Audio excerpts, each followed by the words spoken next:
LSU student government recently passed legislation to get security cameras put here on the parade grounds. But while the new cameras will provide security to LSU fans on Saturdays, Cahill is still asking for more to be done. Signs like this one, currently labeled family or handicap, will soon be changed to say gender neutral.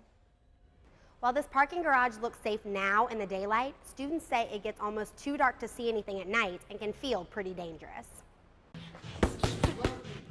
I think before women come to any kind of martial arts or boxing class, Two more. it can be really intimidating. I think you're coming in and everyone's going to judge you. But especially in this environment, everyone is really welcoming. I started coming here because I just needed a new thing. I was tired of gym workouts every single day. It just keeps your attention. It's not the same thing for an hour. There's different sequences, there's different combinations that they give you. Typically I come in, wrap my hands, and start jump roping.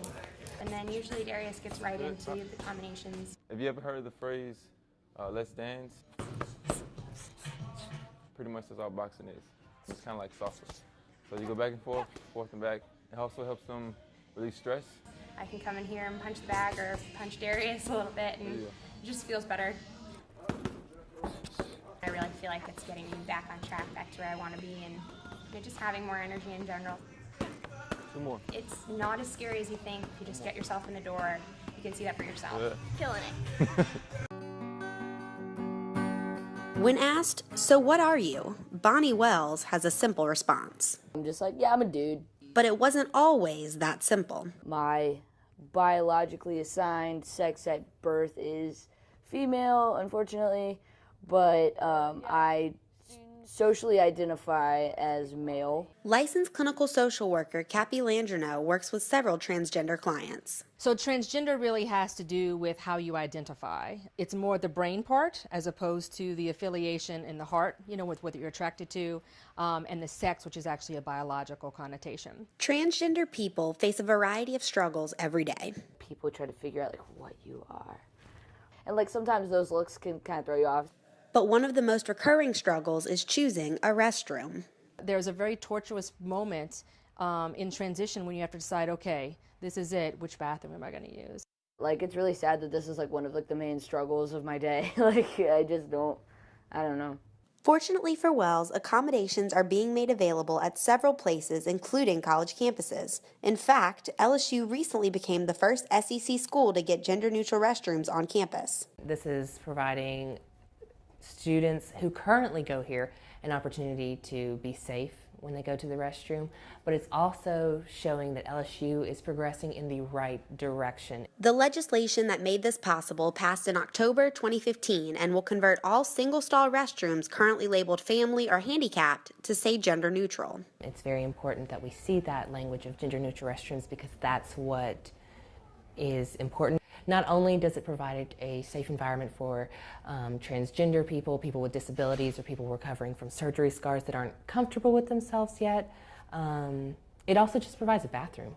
As for Wells, he says he's happy to see changes like these so close to home. They're very small, but they help this small portion of our student population so incredibly much that they're going to save lives. Wells says he's happy he started his transitioning journey, and changes like these are only going to help make the process easier. Brooke Hotard, Tiger TV. Perfect, that coffee looks 12-year-old John DeLon is one of 147,000 Louisiana children who suffer from ADHD. It's hard to focus or I forget things. Pediatrician Mark Wagensback treats several children with ADHD. Kids can be inattentive and distractible. They can be impulsive, hyperactive, or they can be both of those. ADHD children struggle in various facets of life, the most important being school. They see themselves as failures, so they need somebody to kind of give them a little boost. Public schools are required by law to provide various accommodations to their ADHD students. Accommodations that can help them redirect attention, rephrase directions, sit close to the teacher. And although private schools are not required to provide such accommodations, several in Louisiana do, like St. Aloysius Catholic School. Assistant principal at St. Aloysius, Gay Hebert, says they use several techniques. We usually put the child up front.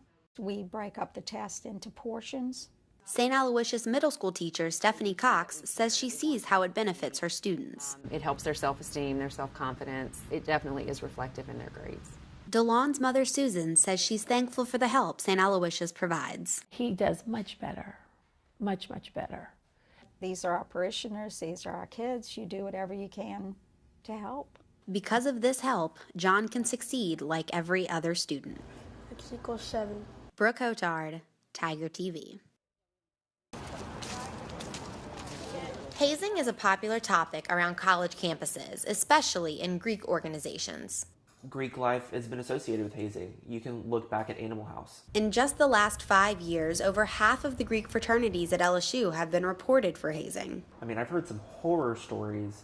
In Acacia, we were forced to eat dog food, and we were burned by cigarettes. But despite the dangers and severity of hazing, several anti-hazing policy violations at LSU go unreported.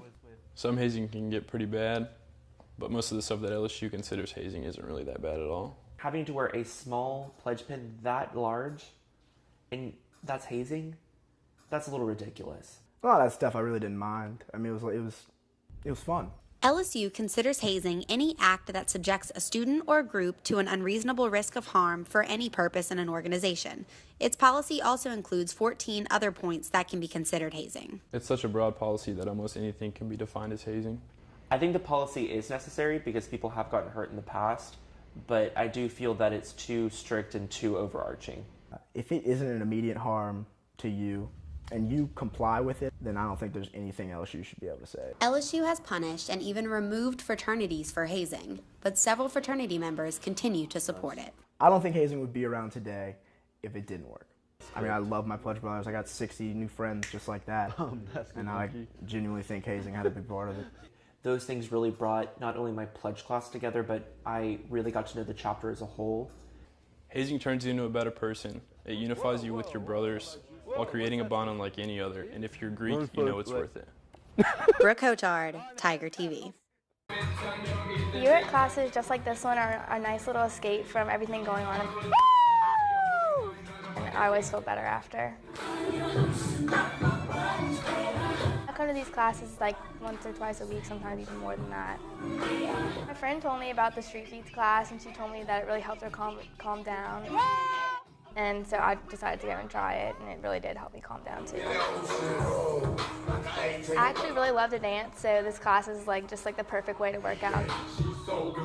Street Beats, I kind of call it a dance fitness class, but I really emphasize the dance fitness part because some people come in here thinking oh yeah, I'm just gonna, it's like a dance class. Squat down, down, up! But it's not really, you really get a workout out of it. If I ever just get stressed out with school, I can just come into this class and just dance it out, I think every college student has stress and anxiety, so I'm really glad that these classes are here to help get rid of that. I think I definitely have less stress now, and I'm getting a better workout, so it's a win-win.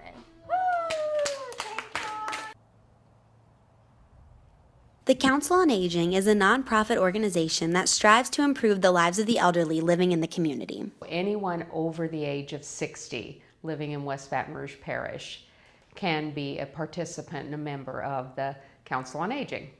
They provide a variety of services that help senior citizens continue to live independently. We provide transportation to and from doctor's appointments and hospitals, and some personal transportation. And we have up to about 100 people a day coming in and using the facility. But one of their more popular programs is called Meals on Wheels. The Meals on Wheels program provides weekly meals to the homebound elderly in the community. Most of them cannot cook anymore, okay? They get 5 frozen meals a week. So it puts them on a balanced meal. It's frozen meals, and it's put in the microwave, and it's easy for them to fix. While this program delivers delicious meals to these citizens, it also delivers some much-needed love and care. Hello, my dear. Good morning. Most of them, their families are usually deceased, or their children live out of town. So usually we are mostly the people that provide services for them and provide the food they need. They're alone, and they're just happy to see a person. And I look forward actually to them to bringing the meals because they are nice and friendly. And the meals really help us. They say the best way to someone's heart is through their stomach, and the Council on Aging continues to prove that saying true. That'll do it till next week, my dear. Brooke Hotard, Tiger TV. Bingo.